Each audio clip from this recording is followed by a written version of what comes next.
ਸਿੱਕਮ ਦੇ ਮੁੱਖ ਮੰਤਰੀ ਵੱਲੋਂ ਗੁਰਦੁਆਰਾ ਡਾਂਗਮਾਰ ਸਾਹਿਬ ਬਾਰੇ ਦਿੱਤੇ ਬਿਆਨ ਤੇ ਐਸਜੀਪੀਸੀ ਦਾ ਪਲਟਵਾਰ। ਐਸਵਾਈਐਲ ਦੇ ਮੁੱਦੇ ਤੇ ਵਿਵਾਦ ਜਾਰੀ। ਰਾਜ ਸਭਾ ਮੈਂਬਰ ਸੰਜੇ ਸਿੰਘ ਦੀ ਗ੍ਰਿਫਤਾਰੀ ਖਿਲਾਫ ਆਪ ਆਗੂਆਂ ਵੱਲੋਂ ਵਿਰੋਧ ਪ੍ਰਦਰਸ਼ਨ।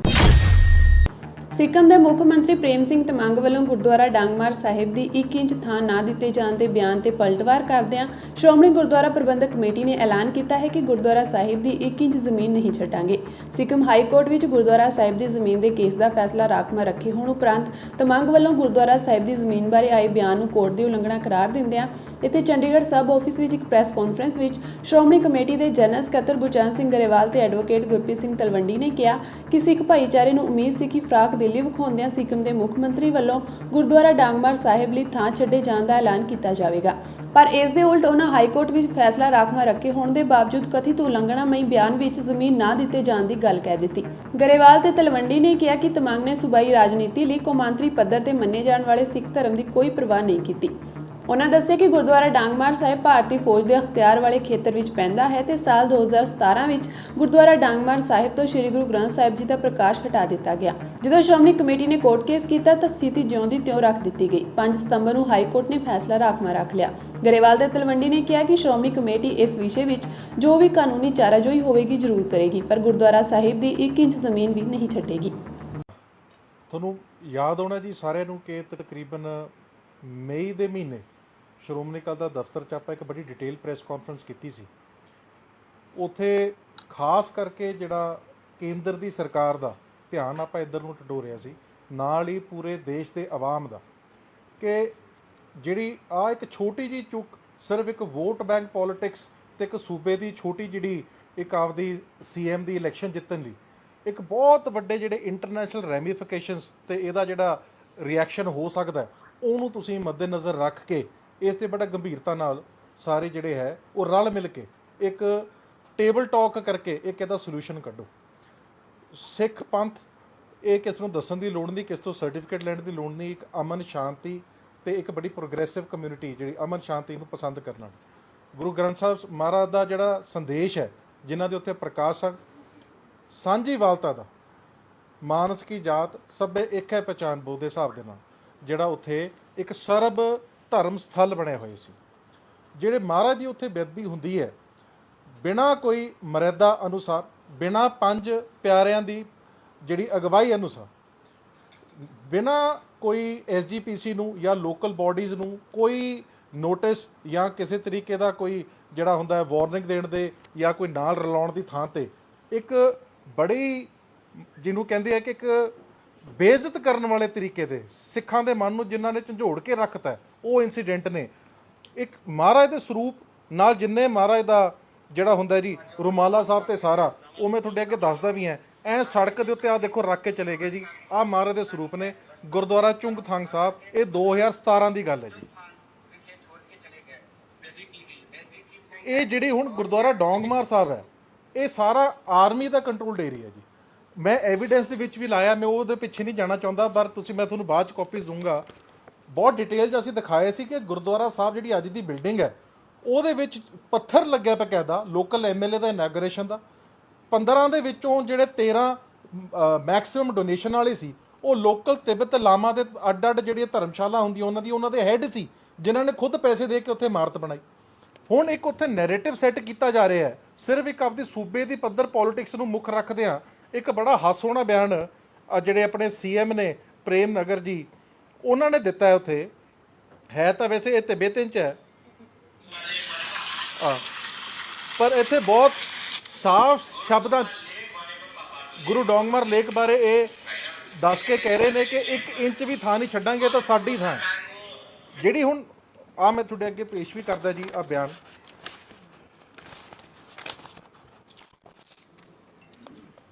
CM ਸਾਹਿਬ ਦਾ ਬਿਆਨ ਹੈ ਜਿਹੜਾ ਇੰਗਲਿਸ਼ ਤੇ ਹਿੰਦੀ ਦੇ ਵਿੱਚ ਟਰਾਂਸਲੇਟਡ ਹੈ। ਮੈਂ ਤੁਹਾਡੇ ਲੈ ਕੇ ਆਇਆ, ਤੁਸੀਂ ਖਬਰਾਂ 'ਚ ਲੱਗਿਆ, ਤੁਸੀਂ ਦੇਖ ਸਕਦੇ ਹੋ ਕਿ ਅਸੀਂ ਇਹ ਥਾਂ ਨਹੀਂ ਛੱਡਾਂਗੇ। ਹੁਣ ਇਹ ਮੈਟਰ ਹੈਗਾ ਜੀ ਸਬ ਜੁਡਿਸ। ਇੱਕ ਹੋ ਗਿਆ ਜੀ ਇੰਸੀਡੈਂਟ। ਦੂਜਾ ਇਸ ਤੋਂ ਪਹਿਲਾਂ ਜਿਹੜਾ ਇੰਸੀਡੈਂਟ ਹੋਇਆ ਸੀ, ਜਿਹੜਾ ਉਦੋਂ ਅਸੀਂ ਪ੍ਰੈਸ ਕਾਨਫਰੰਸ ਕਰਨ ਦੀ ਸਾਨੂੰ ਮਜਬੂਰੀ ਲੱਗੀ ਸੀ ਕਿਉਂਕਿ ਮੈਟਰ ਸਬ ਜੁਡਿਸ ਹੈ। ਅਸੀਂ ਪੂਰਾ ਸਾਡਾ ਵਿਸ਼ਵਾਸ ਜਿਹੜਾ ਉੱਚ ਨਿਆਇਲੇ 'ਚ ਹੈ, ਪਰ ਇੱਕ ਨੈਰੇਟਿਵ ਜਿਸ ਤਰੀਕੇ ਦਾ ਸੈੱਟ ਕੀਤਾ ਜਾ ਰਿਹਾ CM ਸਾਹਿਬ ਦੀ ਜਿਹੜੀ ਪ੍ਰੈਸ ਕਾਨਫਰੰਸ ਹੈ ਕੋਈ ਏਲੀਏਨੇਟਡ ਨਹੀਂ ਸੀ। ਇਸ ਤੋਂ ਪਹਿਲਾਂ ਮਾਈਨੋਰਿਟੀ ਕਮਿਸ਼ਨ ਦੇ ਮੈਂਬਰ ਨੇ ਤੈਸਤਨ ਤਾਸ਼ੀ ਭੁਟੀਆ ਇਹ ਗਵਰਨਰ ਸਾਹਿਬ ਨੂੰ ਮਿਲ ਕੇ ਤੁਸੀਂ ਸਿੱਖਾਂ ਨੂੰ ਇਨਸਾਫ ਕਿਹਨੇ ਦੇ ਦੇਣਾ ਹੈ? ਜਦ ਇੰਡੀਅਨ ਨੈਸ਼ਨਲ ਮਾਈਨੋਰਿਟੀ ਕਮਿਸ਼ਨ ਦਾ ਸਿਟਿੰਗ ਮੈਂਬਰ ਹੈ ਜਿਹੜਾ, ਉਹ ਗਵਰਨਰ ਸਾਹਿਬ ਨੂੰ ਮੈਮੋਰੈਂਡਮ ਦੇ ਰਿਹਾ ਕਿ ਜੀ ਇੱਥੇ ਜਿਹੜਾ ਜਲਦੀ ਤੋਂ ਜਲਦੀ ਮੋਨੈਸਟਰੀ ਬਣਾਉਣ ਦੇ ਸਾਨੂੰ ਗ੍ਰਾਂਟ ਰਿਲੀਜ਼ ਕੀਤੀ ਜਾਵੇ। ਅਸੀਂ ਜਦੋਂ ਉੱਥੇ ਹਾਈ ਕੋਰਟ ਦੇ ਅੰਦਰ ਇਹ ਗੱਲਾਂ ਦੱਸੀਆਂ, ਕਹਿੰਦੇ ਜੀ ਕਿ ਇਹ ਤਾਂ ਪਹਿਲੀ ਗੱਲ ਤਾਂ ਕਹਿੰਦੇ ਐਸਜੀਪੀਸੀ ਕਿਵੇਂ ਕੇਸ ਲੜ ਰਹੀ ਹੈ ਜੀ। ਮੈਨੂੰ ਬੜੀ ਹੈਰਾਨਗੀ ਦੀ ਗੱਲ ਹੈ, ਫਿਰ ਪਾਕਿਸਤਾਨ ਗੁਰਦੁਆਰਾ ਕਮੇਟੀ ਨੇ ਕੇਸ ਲੜਨਾ, ਸ਼੍ਰੋਮਣੀ ਗੁਰਦੁਆਰਾ ਨੇ ਤਾਂ ਪ੍ਰਬੰਧਕ ਕਮੇਟੀ ਦਾ ਕੇਸ ਲੜਨਾ ਜੀ। ਜਾਂ ਇਤਿਹਾਸ ਤੋਂ ਜਾਣੂ ਨਹੀਂ ਸੀ। ਜਦੋਂ ਇਹ ਇਤਿਹਾਸ ਦੱਸਿਆ ਫਿਰ ਕਹਿੰਦੇ ਜੀ ਕਿ ਗੁਰੂ ਨਾਨਕ ਪਾਤਸ਼ਾਹ ਦੇ ਆਉਣ ਦਾ ਇੱਥੇ ਕੋਈ ਇਤਿਹਾਸ ਨਹੀਂ। ਅਸੀਂ ਫਿਰ 750 ਪੇਜ ਦਾ ਜਿਹੜਾ ਟਰਾਂਸਲੇਟ ਕਰਕੇ ਕੋਈ ਕਿਸੇ ਭਾਸ਼ਾ ਤੋਂ ਸੀਗਾ ਜਿਹੜਾ ਇਤਿਹਾਸ 750 ਪੇਜ ਦਾ, ਇਹ ਉੱਥੇ ਲਾਇਆ ਜੀ। ਇਹ ਨਾਲ ਹੀ ਅਸੀਂ ਅਕਾਲ ਤਖਤ ਸਾਹਿਬ ਦੇ ਥਰੂ ਭੇਜਿਆ ਸੈਂਟਰ ਸਰਕਾਰ ਨੂੰ, ਪ੍ਰਾਈਮ ਮਿਨਿਸਟਰ ਆਫਿਸ ਨੂੰ, ਮਿਨਿਸਟਰੀ ਆਫ ਡਿਫੈਂਸ ਨੂੰ, ਮਾਈਨੋਰਿਟੀ ਕਮਿਸ਼ਨ ਨੂੰ, ਸਾਰਿਆਂ ਨੂੰ ਭੇਜਿਆ ਕਿ ਤੁਸੀਂ ਦੇਖ ਲਓ ਕਿ ਕਿੱਥੇ ਗੁਰੂ ਨਾਨਕ ਪਾਤਸ਼ਾਹ ਗਏ ਨੇ ਤੇ ਉਹ ਦੇਖ। ਇਹ ਇੱਕ ਮੈਂ ਕਹਿੰਦਾ ਸਿੱਖਾਂ ਨੂੰ, ਸਾਨੂੰ ਜਿੱਥੇ ਸ਼੍ਰੋਮਣੀ ਗੁਰਦੁਆਰਾ ਪ੍ਰਬੰਧਕ ਕਮੇਟੀ ਨੂੰ ਕੰਸਰਨ ਫੀਲ ਹੋਇਆ, ਉੱਥੇ ਸਾਨੂੰ ਐਜ਼ ਪਟੀਸ਼ਨਰ ਇੱਕ ਬੜਾ ਇਨਸਿਕਿਉਰਿਟੀ ਫੀਲ ਹੋਈ ਹੈ ਕਿ ਇੱਕ ਬਹੁਤ ਅੱਡ ਜਿਹੇ ਤਰੀਕੇ ਦਾ ਇੱਕ ਨੈਰੇਟਿਵ ਸੈੱਟ ਕੀਤਾ ਜਾ ਰਿਹਾ। ਤਾਂ ਤੁਹਾਡੇ ਰਾਹੀਂ ਅਸੀਂ ਇੱਕ ਪੂਰੇ ਜਿਹੜਾ ਇੱਕ ਮੈਸੇਜ ਬਾਹਰ ਪਹੁੰਚਾਉਣਾ ਚਾਹੁੰਦੇ ਆ ਕਿ ਜੀ ਸਿੱਖ ਜਿੱਥੇ ਬਾਕੀਆਂ ਦੀ ਲੜਾਈ ਲੜਨਾ ਜਾਣਦੇ ਨੇ, ਆਪਦੀ ਲੜਾਈ ਵੀ ਲੜਨਾ ਬੇਖੂਬੀ ਜਾਣਦੇ ਨੇ, ਤੇ ਅਸੀਂ ਆਪਦੇ ਜਿਹੜੇ ਧਰਮ ਸਥਾਨ ਨੇ, ਇਤਿਹਾਸਕ ਸਥਾਨ ਨੇ, ਇਹਨਾਂ ਦੇ ਉੱਤੇ ਅਸੀਂ ਵੀ ਸਿੱਕਿਮ ਦੇ ਮੁੱਖ ਮੰਤਰੀ ਸਾਹਿਬ ਨੂੰ ਦੱਸਣਾ ਚਾਹੁੰਦੇ ਆ ਕਿ ਲੜਾਈ ਜਿੰਨੀ ਮਰਜ਼ੀ ਵਧਾ ਲਓ, ਕੰਟੈਂਪਟ ਕਰ ਦਿਓ, ਹੋਰ ਜੋ ਮਰਜ਼ੀ ਕਰ ਲਓ, ਅਸੀਂ ਤਾਂ ਪੀਸਫੁਲੀ ਦਾ ਸੋਲੂਸ਼ਨ ਚਾਹੁੰਦੇ ਆ। ਪਰ ਅਸੀਂ ਵੀ 1 ਇੰਚ ਆਪਦੇ ਗੁਰਦੁਆਰਾ ਸਾਹਿਬ ਦੇ ਇਤਿਹਾਸਕ ਸਥਾਨਾਂ ਦਾ ਨਹੀਂ ਛੱਡਾਂਗੇ। ਇਹ ਅਸੀਂ ਤੁਹਾਡੇ ਰਾਹੀਂ ਮੈਸੇਜ ਬਹੁਤ ਲਾਊਡ ਐਂਡ ਕਲੀਅਰ ਜਿਹੜਾ ਬਾਹਰ ਸਾਰੀ ਸੰਗਤ ਨੂੰ ਦੱਸਣਾ ਚਾਹੁੰਦੇ ਹਾਂ। ਸਤਲੁਜ ਯਮੁਨਾ ਲਿੰਕ ਨਹਿਰ ਦੇ ਨਿਰਮਾਣ ਨੂੰ ਲੈ ਕੇ ਬੁੱਧਵਾਰ ਨੂੰ ਸੁਪਰੀਮ ਕੋਰਟ ਦੀ ਟਿੱਪਣੀ ਕਾਰਨ ਪੰਜਾਬ ਦੀ ਸਿਆਸਤ ਗਰਮਾ ਗਈ ਹੈ, ਜਿਸ ਤੋਂ ਬਾਅਦ ਹੁਣ ਮੁੱਖ ਮੰਤਰੀ ਭਗਵੰਤ ਮਾਨ ਨੇ ਆਪਣੇ ਨਿਵਾਸ ਤੇ ਕੈਬਨਿਟ ਮੀਟਿੰਗ ਬੁਲਾਈ। ਮੀਟਿੰਗ ਵਿੱਚ ਐਸਵਾਈਐਲ ਦੇ ਮੁੱਦੇ ਤੇ ਰਣਨੀਤੀ ਤਿਆਰ ਕੀਤੀ ਜਾ ਰਹੀ ਹੈ। ਕਾਬਿਲੇ ਗੌਰ ਹੈ ਕਿ ਲੰਘੇ ਕੱਲ ਸ਼੍ਰੋਮਣੀ ਅਕਾਲੀ ਦਲ ਨੇ ਭਗਵੰਤ ਮਾਨ ਦੀ ਅਗਵਾਈ ਵਾਲੀ ਆਮ ਆਦਮੀ ਪਾਰਟੀ ਸਰਕਾਰ ਵੱਲੋਂ ਸਤਲੁਜ ਯਮੁਨਾ ਲਿੰਕ ਨਹਿਰ ਦੀ ਉਸਾਰੀ ਵਾਸਤੇ ਸਹਿਮਤੀ ਦੇਣ ਦੀ ਜ਼ੋਰਦਾਰ ਨਿਖੇਧੀ ਕੀਤੀ ਸੀ। ਉਹਨਾਂ ਕਿਹਾ ਸੀ ਕਿ ਸਰਕਾਰ ਨੇ ਸੁਪਰੀਮ ਕੋਰਟ ਵਿੱਚ ਆਖਿਆ ਹੈ ਕਿ ਉਸ ਤੇ ਵਿਰੋਧੀ ਪਾਰਟੀਆਂ ਦਾ ਦਬਾਅ ਹੈ ਤੇ ਉਹ ਕਿਸਾਨਾਂ ਦੀ ਜ਼ਮੀਨ ਐਕਵਾਇਰ ਨਹੀਂ ਕਰ ਪਾ ਰਹੀ, ਜਿਹੜੀ ਕਿ ਸਰਦਾਰ ਪ੍ਰਕਾਸ਼ ਸਿੰਘ ਬਾਦਲ ਦੀ ਅਗਵਾਈ ਵਾਲੀ ਅਕਾਲੀ ਦਲ ਦੀ ਸਰਕਾਰ ਨੇ ਕਿਸਾਨਾਂ ਨੂੰ ਵਾਪਸ ਕਰ ਦਿੱਤੀ ਸੀ। ਸੁਪਰੀਮ ਕੋਰਟ ਵਿੱਚ ਹੋਈ ਦਲੀਲਬਾਜ਼ੀ ਨੂੰ ਕਿਸਾਨਾਂ ਦੀ ਪਿੱਠ ਵਿੱਚ ਛੁਰਾ ਮਾਰਨ ਵਾਲੀ ਕਰਾਰ ਦਿੰਦਿਆਂ ਸ਼੍ਰੋਮਣੀ ਅਕਾਲੀ ਦਲ ਦੇ ਸੀਨੀਅਰ ਆਗੂ ਵਿਕਰਮ ਸਿੰਘ ਮਜੀਠੀਆ ਨੇ ਕਿਹਾ ਕਿ ਅਸੀਂ ਮਾਣ ਨਾਲ ਕਹਿੰਦੇ ਹਾਂ ਕਿ ਅਸੀਂ ਐਸਵਾਈਐਲ ਨਹਿਰ ਦੀ ਉਸਾਰੀ ਦਾ ਵਿਰੋਧ ਕੀਤਾ ਸੀ, ਜੋ ਸਿਰਫ ਸਾਡੀਆਂ ਲਾਸ਼ਾਂ ਤੇ ਹੀ ਬਣ ਸਕਦੀ ਹੈ। ਜਿਸ ਤੋਂ ਬਾਅਦ ਹੁਣ ਸੀਐਮ ਭਗਵੰਤ ਮਾਨ ਨੇ ਆਪਣੇ ਅਧਿਕਾਰਤ ਐਕਸ ਹੈਂਡਲ ਰਾਹੀਂ ਇਹ ਜਾਣਕਾਰੀ ਦਿੱਤੀ ਕਿ ਸਰਕਾਰ ਜਲਦ ਵਿਧਾਨ ਸਭਾ ਦਾ ਮੌਨਸੂਨ ਸੈਸ਼ਨ ਬੁਲਾਉਣ ਦੀ ਤਿਆਰੀ ਕਰ ਰਹੀ ਹੈ।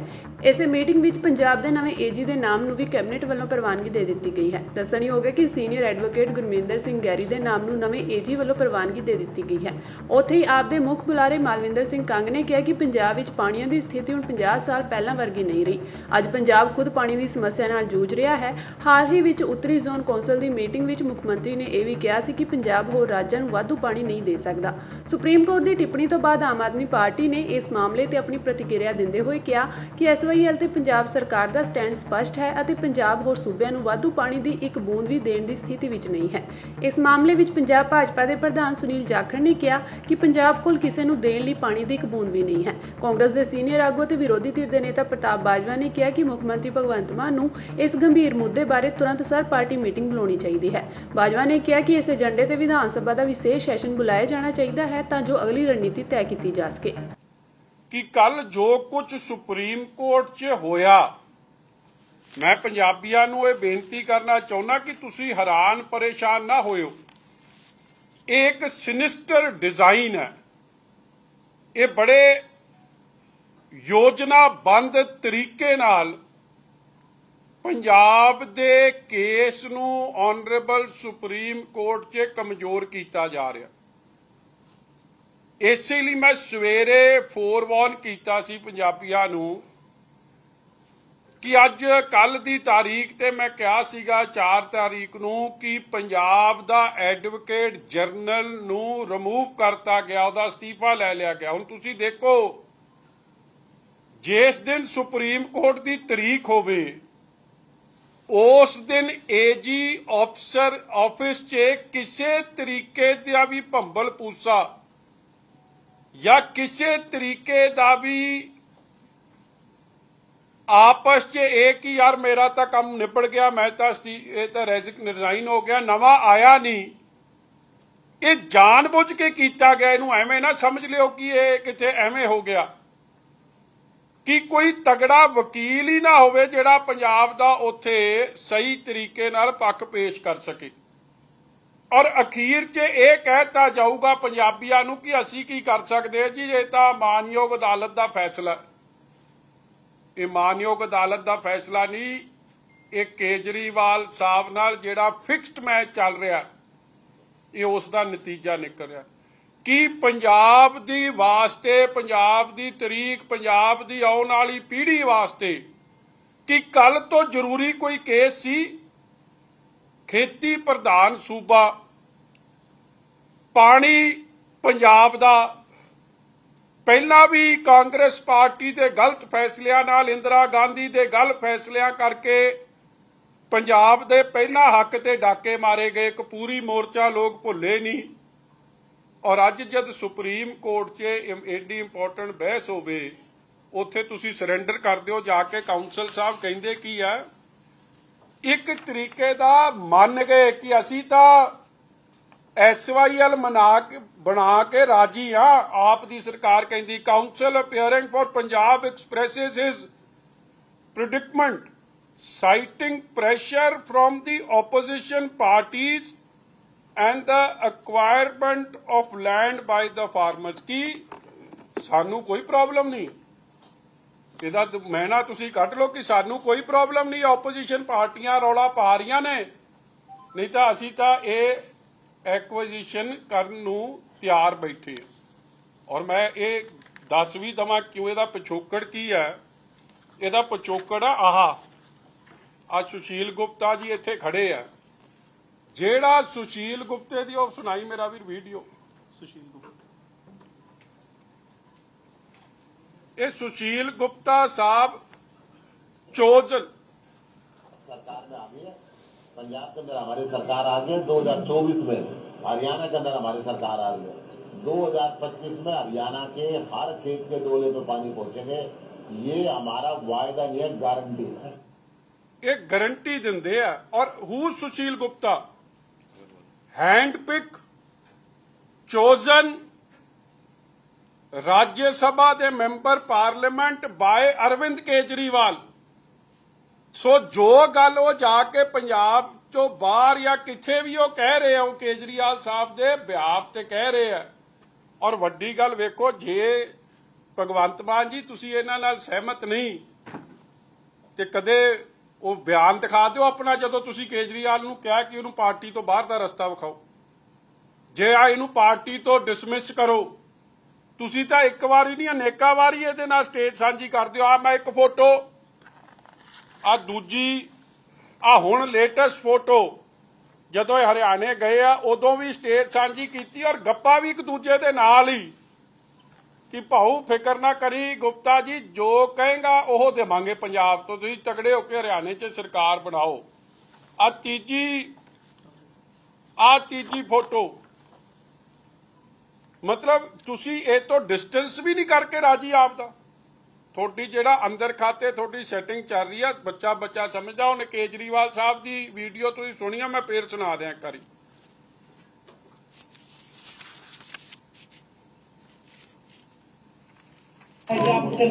वो इस तरह से राजनीति करना ठीक नहीं है। पानी तो हरियाणा के भी अपने लोग हैं, पंजाब के भी अपने लोग हैं, दिल्ली के भी अपने लोग हैं, सारों को पानी मिलना चाहिए ना। सारे ਹੁਣ ਭਗਵੰਤ ਮਾਨ ਜੀ ਦਾ ਕੰਟਰੋਲ ਕਿਹਦੇ ਹੱਥ 'ਚ ਹੈ? ਬਾਰ-ਬਾਰ ਇੱਥੇ ਸਕੂਲਾਂ ਦਾ, ਹਸਪਤਾਲਾਂ ਦਾ ਉਦਘਾਟਨ ਜਿਹੜਾ ਕਰ ਰਿਹਾ, ਸੁਭਾਵਕ ਹੈ ਉਹੀ ਕੰਟਰੋਲ ਕਰਦਾ। ਤੇ ਜਦ ਰਿਮੋਟ ਕੰਟਰੋਲ ਨੇ ਦੇਤਾ ਕਿ ਇਸ ਤਰੀਕੇ ਦੀ ਰਾਜਨੀਤੀ ਸਹੀ ਨਹੀਂ, ਹਰਿਆਣੇ ਨੂੰ ਉਹਦਾ ਹਿੱਸਾ ਮਿਲਣਾ ਚਾਹੀਦਾ, ਦਿੱਲੀ ਨੂੰ ਉਹਦਾ ਹਿੱਸਾ ਮਿਲਣਾ ਚਾਹੀਦਾ, ਤੇ ਭਗਵੰਤ ਮਾਨ ਜੀ ਦੇ ਕੱਲ ਦੇ ਜੋ ਰਵੱਈਆ ਰਿਹਾ ਏਜੀ ਦੇ ਦਫ਼ਤਰ ਨੂੰ ਲੈ ਕੇ ਵੀਕ ਉੱਥੇ ਆਪ ਦੀ ਪੇਸ਼ਕਾਰੀ ਰੱਖਣੀ, ਸਾਨੂੰ ਮਾਣ ਹੈ ਕਿ ਸਾਡਾ ਐਡਾ ਆਪੋਜੀਸ਼ਨ ਪਾਰਟੀ ਦਾ ਦਬਾਅ ਰਿਹਾ ਕਿ ਵਕੀਲ ਨੂੰ ਉੱਥੇ ਕਹਿਣਾ ਪੈ ਗਿਆ ਅਸੀਂ ਤਾਂ ਦੇ ਕੇ ਰਾਜੀ ਆ ਵਿਰੋਧੀ ਧਿਰ ਨਹੀਂ ਸਾਨੂੰ ਦੇਣ ਦਿੰਦੇ। ਸਾਨੂੰ ਭਾਵੇਂ ਸੁਪਰੀਮ ਕੋਰਟ ਇਹਦੇ 'ਚ ਨੋਟਿਸ ਕੱਢਣ। ਅੱਜ ਮੈਂ ਫੇਰ ਇਹ ਤੋਂ ਅਗਲੀ ਗੱਲ ਕਹਿਣਾ ਕਿ as opposition party Shiromani Akali Dal ਹਰ ਤਰੀਕੇ ਦੀ ਕੁਰਬਾਨੀ ਦਊਗੀ, SYL ਨਹੀਂ ਬਣਨ ਦਊਗੀ। ਰਾਜ ਸਭਾ ਮੈਂਬਰ ਸੰਜੇ ਸਿੰਘ ਦੀ ਗ੍ਰਿਫਤਾਰੀ ਖਿਲਾਫ ਆਮ ਆਦਮੀ ਪਾਰਟੀ ਵੱਲੋਂ ਵੱਡਾ ਵਿਰੋਧ ਕੀਤਾ ਜਾ ਰਿਹਾ ਹੈ। ਦਿੱਲੀ ਵਿੱਚ ਆਮ ਆਦਮੀ ਪਾਰਟੀ ਨੇ ਦੀਨ ਦਿਆਲ ਉਪਾਧਿਆਏ ਮਾਰਗ ਤੇ ਸਥਿਤ ਬੀਜੇਪੀ ਹੈੱਡਕੁਆਰਟਰ ਤੇ ਪ੍ਰਦਰਸ਼ਨ ਕੀਤਾ। ਵਰਕਰਾਂ ਵੱਲੋਂ ਕੇਂਦਰ ਸਰਕਾਰ ਖਿਲਾਫ ਨਾਅਰੇਬਾਜ਼ੀ ਕੀਤੀ ਗਈ। ਪ੍ਰਦਰਸ਼ਨ ਕਰ ਰਹੇ ਆਪ ਵਰਕਰਾਂ ਦੀ ਪੁਲਿਸ ਨਾਲ ਝੜਪ ਹੋ ਗਈ। ਆਪ ਵਰਕਰ ਸੰਸਦ ਮੈਂਬਰ ਸੰਜੇ ਸਿੰਘ ਦੀ ਗ੍ਰਿਫਤਾਰੀ ਖਿਲਾਫ ਪਾਰਟੀ ਹੈੱਡਕੁਆਰਟਰ ਤੇ ਪ੍ਰਦਰਸ਼ਨ ਕਰ ਰਹੇ ਹਨ। ਦੱਸ ਦਈਏ ਕਿ ਸੰਜੇ ਸਿੰਘ ਨੂੰ ਕੱਲ੍ਹ ਸ਼ਾਮ ਦਿੱਲੀ ਸ਼ਰਾਬ ਨੀਤੀ ਮਾਮਲੇ ਵਿੱਚ ਈਡੀ ਵੱਲੋਂ ਉਹਨਾਂ ਦੀ ਰਿਹਾਇਸ਼ ਤੇ ਛਾਪੇਮਾਰੀ ਤੋਂ ਬਾਅਦ ਗ੍ਰਿਫਤਾਰ ਕਰ ਲਿਆ ਗਿਆ ਸੀ। ਪ੍ਰਦਰਸ਼ਨ दौरान कई विधायकों और समर्थकों को हिरासत में ले लिया गया है। पिछले 4 दिन से हमारे देश में एक अघोषित आपातकाल लागू हो गया है। सबसे पहले देश के वरिष्ठ पत्रकारों को अरेस्ट किया गया, उनके घर में छापे मारे गए, उनके लैपटॉप फोन सीज किए गए। परसों टीएमसी के सांसदों को पुलिस ने घसीट के अरेस्ट किया, घसीट के डिटेन किया। कल संजय सिंह जी के घर पे छापा मारा गया, कुछ नहीं मिला, फिर उनको अरेस्ट कर लिया। आज इंडिया अलायंस के सदन पार्टनर टीएमसी के नेताओं के घरों में रेड हो रही है, शायद उनको भी अरेस्ट कर लेंगे। ये सारी बौखलाहट क्यों है?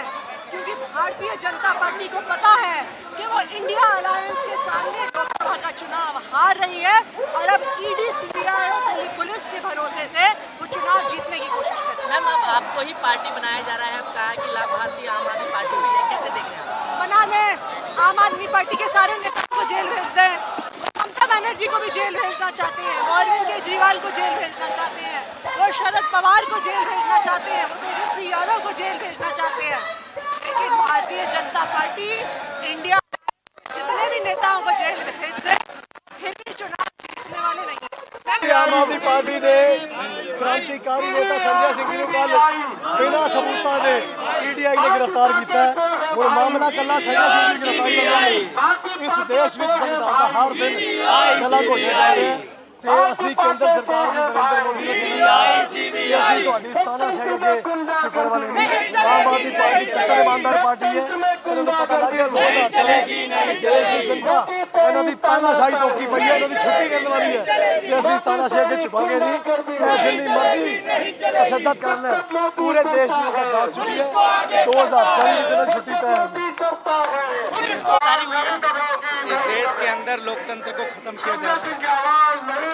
जो भी बीजेपी के खिलाफ, मोदी जी के खिलाफ बोल रहा है, या तो उसको खरीद लिया जाता है, उसको तोड़ दिया जाता है, उसको धमकाया जाता है, उसको जेल के अंदर डाला जाता है, सब कुछ चल रहा है देश में। क्या लगता है कि जिस तरीके से ईडी अब आम आदमी पार्टी को पार्टी बना रही है, वो सबको बनाएंगे अगले 6 महीने में, वो सबको अरेस्ट करने के, ममता बनर्जी को अरेस्ट करने में लगे हुए हैं, वो सबको अरेस्ट करने में लगे हुए हैं।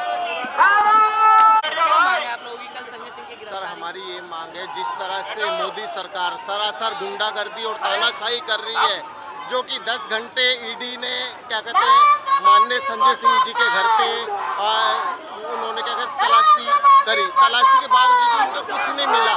तो ये सरासर लग रहा है, दिख रहा है, मोदी जी की घबराहट दिख रही है कि आने वाले इलेक्शन में उनको जनता धूल चटाने वाली है। और ऐसे ईमानदार नेता लोगों को अगर आप लोग जेल में डालोगे तो जनता ऐसे ही सड़कों पर उतरकर धरना प्रदर्शन करेगी। मोदी मुर्दाबाद, मुर्दाबाद, मुर्दाबाद। National gatka association of India ਵੱਲੋਂ ਗੱਤਕਾ ਐਸੋਸੀਏਸ਼ਨ ਦਿੱਲੀ ਅਤੇ ਦਿੱਲੀ ਸਿੱਖ ਗੁਰਦੁਆਰਾ ਪ੍ਰਬੰਧਕ ਕਮੇਟੀ ਦੇ ਸਹਿਯੋਗ ਨਾਲ ਦਿੱਲੀ ਦੇ ਤਾਲਕਟੋਰਾ ਸਟੇਡੀਅਮ ਵਿਖੇ ਕਰਵਾਈ ਜਾ ਰਹੀ 11ਵੀਂ ਨੈਸ਼ਨਲ ਗੱਤਕਾ ਚੈਂਪੀਅਨਸ਼ਿਪ ਦੀਆਂ ਤਿਆਰੀਆਂ ਜ਼ੋਰਾਂ ਤੇ ਹਨ। ਇਸ ਸੰਬੰਧੀ ਇੱਕ ਮੀਟਿੰਗ ਨੈਸ਼ਨਲ ਗੱਤਕਾ ਐਸੋਸੀਏਸ਼ਨ ਦੇ ਪ੍ਰਧਾਨ ਹਰਜੀਤ ਸਿੰਘ ਗਰੇਵਾਲ ਦੀ ਅਗਵਾਈ ਹੇਠ ਹੋਈ।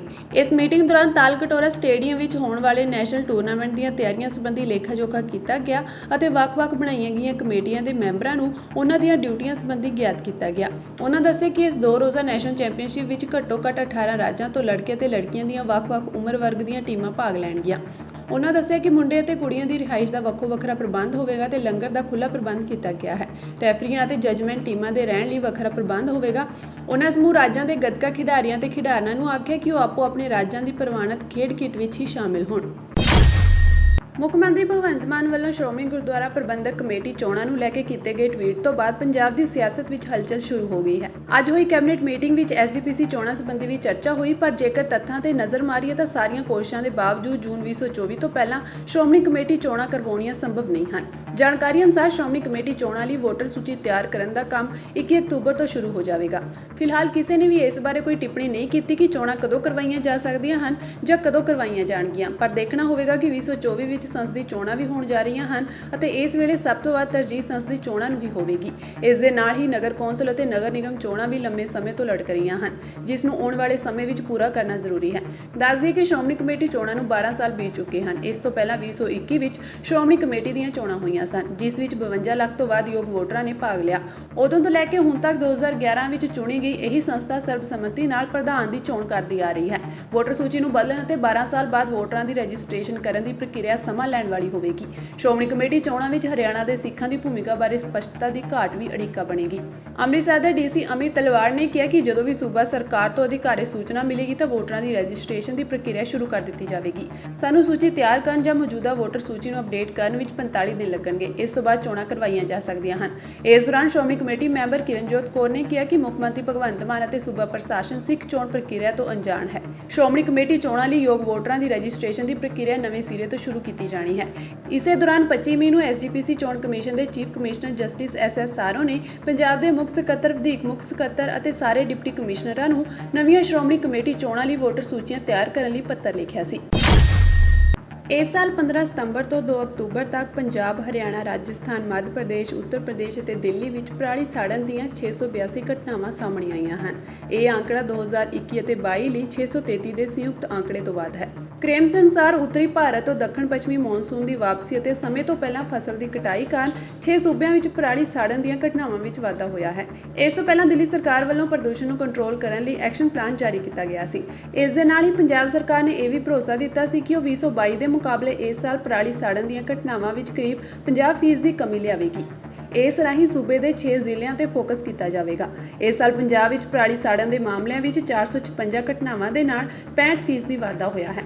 ਬੀਤੇ ਕੱਲ ਮੁੱਖ ਮੰਤਰੀ ਪੰਜਾਬ ਭਗਵੰਤ ਮਾਨ ਨੇ ਬਿਆਨ ਦਿੱਤਾ ਸੀ ਕਿ ਕਿਸਾਨ ਪਰਾਲੀ ਸਾੜ ਕੇ ਆਪਣਾ ਵੀ ਨੁਕਸਾਨ ਕਰਦੇ ਹਨ, ਇਸ ਲਈ ਉਹਨਾਂ ਨੂੰ ਅਜਿਹਾ ਨਹੀਂ ਕਰਨਾ ਚਾਹੀਦਾ। ਉਹਨਾਂ ਦੇ ਇਸ ਬਿਆਨ ਤੇ ਕਿਸਾਨ ਆਗੂ ਸਰਵਣ ਸਿੰਘ ਪੰਧੇਰ ਦਾ ਪ੍ਰਤੀਕਰਮ ਆਇਆ ਹੈ। ਉਹਨਾਂ ਦਾ ਕਹਿਣਾ ਹੈ ਕਿ ਜਦੋਂ ਤੱਕ ਕਿਸਾਨਾਂ ਨੂੰ ਇਸ ਦਾ ਕੋਈ ਹੱਲ ਨਹੀਂ ਦਿੱਤਾ ਜਾਂਦਾ, ਉਦੋਂ ਤੱਕ ਇਹ ਸਮੱਸਿਆ ਬਣੀ ਰਹੇਗੀ। ਇਸ ਲਈ ਸਰਕਾਰ ਨੂੰ ਕਿਸਾਨਾਂ ਨੂੰ ਖਲਨਾਇਕ ਬਣਾਉਣ ਦੀ ਬਜਾਏ ਉਹਨਾਂ ਦੀਆਂ ਮੁਸ਼ਕਲਾਂ ਹੱਲ ਕਰਨ ਵੱਲ ਰੁਚੀ ਦਿਖਾਉਣੀ ਚਾਹੀਦੀ ਹੈ। ਮੈਂ ਸਰਵਣ ਸਿੰਘ ਪੰਧੇਰ, ਕਿਸਾਨ ਮਜ਼ਦੂਰ ਸੰਘਰਸ਼ ਕਮੇਟੀ ਤੋਂ।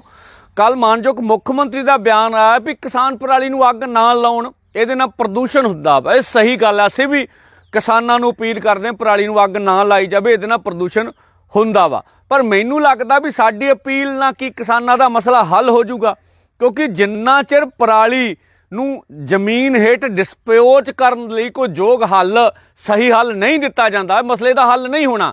ਹਾਂ, ਜਿੱਥੇ ਜਿੱਥੇ ਕੁਝ ਮਸਲਿਆਂ ਦਾ ਹੱਲ ਹੋਇਆ, ਕਿਸਾਨ ਖੁਦ ਪਰਾਲੀ ਨੂੰ ਅੱਗ ਨਾ ਲਾ ਕੇ ਉਹਦੀ ਸਾਂਭ ਸੰਭਾਲ ਕਰ ਰਹੇ ਆ। ਪਰ ਦੂਸਰੇ ਬੰਨੇ ਜਿਵੇਂ ਅਸੀਂ ਸੁਣ ਰਹੇ ਹਾਂ, ਸਰਕਾਰ ਜ਼ਬਰਦਸਤੀ ਜੁਰਮਾਨਾ ਪਾ ਕੇ, ਕੇਸ ਪਾ ਕੇ ਕਿਸਾਨਾਂ ਨੂੰ ਜਬਰੀ ਨੱਪਣ ਦੀ ਕੋਸ਼ਿਸ਼ ਕਰ ਰਹੀ ਆ। ਮੈਨੂੰ ਲੱਗਦਾ ਇਹ ਵਾਜਬ ਤਰੀਕਾ ਨਹੀਂ ਹੁੰਦਾ। ਦੂਸਰਾ, ਗ੍ਰੀਨ ਟ੍ਰਿਬਿਊਨਲ ਨੇ ਤੇ ਸਾਰੇ ਪ੍ਰਬੰਧ 2.5 ਕਿੱਲੇ ਤੇ 5 ਕਿੱਲਿਆਂ ਵਾਲਿਆਂ ਦੇ ਕਰਨ ਨੂੰ ਆਖੇ ਸੀ, ਜੋ ਹੋ ਨਹੀਂ ਰਹੇ ਹੈਗੇ। ਅਸੀਂ ਚਾਹਾਂਗੇ ਵੀ ਮੁੱਖ ਮੰਤਰੀ ਸਾਹਿਬ ਵੀ ਕੱਲੇ ਕਿਸਾਨਾਂ ਨੂੰ ਕੋਈ ਟਾਰਗੇਟ ਕਰ ਰਿਹਾ, ਜਿਹੜਾ ਖੇਤੀ ਚੋਂ 7% ਕੁੱਲ ਪ੍ਰਦੂਸ਼ਣ ਹੁੰਦਾ, ਤੇ ਜਿਹੜੇ ਪ੍ਰਚਾਰ ਮਾਧਿਅਮ ਨੇ ਉਹ ਸਾਨੂੰ ਹੀ ਘਰ ਦੀ ਮੁਰਗੀ ਸਮਝ ਕੇ ਜਦੋਂ ਮਰਜ਼ੀ ਸਾਡੀ ਧੌਣ ਮਰੋੜ ਕੇ ਆਪਣੀਆਂ ਡਿਬੇਟਾਂ ਕਰਾ ਲੈਂਦੇ ਨੇ। ਕੁੱਲ ਮਿਲਾ ਕੇ ਸਾਰੇ ਪ੍ਰਦੂਸ਼ਣ ਤੇ ਗੱਲ ਹੋਵੇ। ਇੰਡਸਟਰੀ 51% ਪ੍ਰਦੂਸ਼ਣ ਕਰ ਰਹੀ ਹੈ, ਉੱਤੇ ਕਿਉਂ ਨਹੀਂ ਬੋਲ ਰਹੇ? ਔਰ 25% ਤੋਂ ਉੱਪਰ ਆਵਾਜਾਈ ਦੇ ਸੰਸਾਧਨ, 6% ਤੋਂ ਉੱਪਰ ਰਸੋਈ ਵਾਲੇ ਖੇਤਰ ਚੋਂ। ਜੇ ਪ੍ਰਦੂਸ਼ਣ ਦੀ ਗੱਲ ਕਰਨੀ ਆ ਮਾਨਯੋਗ ਮੁੱਖ ਮੰਤਰੀ ਸਾਹਿਬ, ਤੇ ਸਾਰੇ ਪ੍ਰਦੂਸ਼ਣ ਤੇ ਗੱਲ ਕਰੋ। ਸਾਡੀ ਬਿੱਲੀ ਸਾਨੂੰ ਮਿਆਊ। ਔਰ ਮੈਨੂੰ ਲੱਗਦਾ ਵੀ ਇਹ ਆਉਣ ਵਾਲੇ ਸਮੇਂ ਵਿੱਚ ਸਾਰੀਆਂ ਜਥੇਬੰਦੀਆਂ ਨੂੰ ਪ੍ਰਚਾਰ ਮਾਧਿਅਮਾਂ ਬਾਰੇ ਸੋਚਣਾ ਪੈਣਾ ਵੀ ਇਹ ਸਾਨੂੰ ਹੀ ਖਲਨਾਇਕ ਕਿਉਂ ਬਣਾਉਂਦੇ ਨੇ। ਹਾਂ ਠੀਕ ਆ, ਪ੍ਰਦੂਸ਼ਣ ਨਹੀਂ ਹੋਣਾ ਚਾਹੀਦਾ, ਇਹ ਵਾਜਬ ਗੱਲ ਹੈ। ਮਸਲੇ ਦਾ ਹੱਲ ਕੀਤੇ ਬਿਨਾਂ ਸਾਨੂੰ ਨਿਸ਼ਾਨਾ ਜਾਇਆ ਜਾ ਰਿਹਾ। ਲਖੀਮਪੁਰ ਖੀਰੀ ਵਾਲੇ ਤੇ ਸਾਰੀਆਂ ਦੇਸ਼ ਦੀਆਂ ਜਥੇਬੰਦੀਆਂ ਨੇ ਕੱਲ ਪ੍ਰਦਰਸ਼ਨ ਕੀਤਾ। ਇਹ ਕਾਰਪੋਰੇਟਾਂ ਦਾ ਚੈਨਲ ਇੱਕ ਸ਼ਬਦ ਤੱਕ ਨਹੀਂ ਬੋਲਿਆ ਹੈਗਾ। ਇਹਦੋਗਾ ਜਿਹੜਾ ਕੱਲ ਨਿਊਜ਼ ਕਲਿੱਕ ਤੇ ਹਮਲਾ ਕੀਤਾ ਸਰਕਾਰ ਨੇ, ਉਹਨਾਂ ਤੇ ਰੇਟ ਪਾਏ ਆ। ਇਹਦੋਂ ਪਹਿਲਾਂ BBC ਨੂੰ ਟਾਰਗੇਟ ਕੀਤਾ। ਇਹ ਤੋਂ ਪਹਿਲਾਂ ਇੰਗਲਿਸ਼, ਹਿੰਦੀ, ਭਾਸਕਰ ਤੇ ਵਾਇਰ ਵਰਗੀਆਂ ਨੂੰ ਵੀ ਨਿਸ਼ਾਨੇ ਬਣਾਏਗੇ। ਇਹਦੀ ਨਿੰਦਾ ਕਰਦੇ। ਆਜ਼ਾਦ ਪੱਤਰਕਾਰੀ ਨੂੰ ਭਾਰਤ ਵਿੱਚ ਜਿੰਦਾ ਰਹਿਣ ਦਾ ਹੱਕ ਹੈਗਾ ਔਰ ਅਸੀਂ ਚਾਹਾਂਗੇ ਵੀ ਸਾਨੂੰ ਬੇਲੋੜਾ ਨਿਸ਼ਾਨਾ ਨਾ ਬਣਾਇਆ ਜਾਵੇ। ਧੰਨਵਾਦ।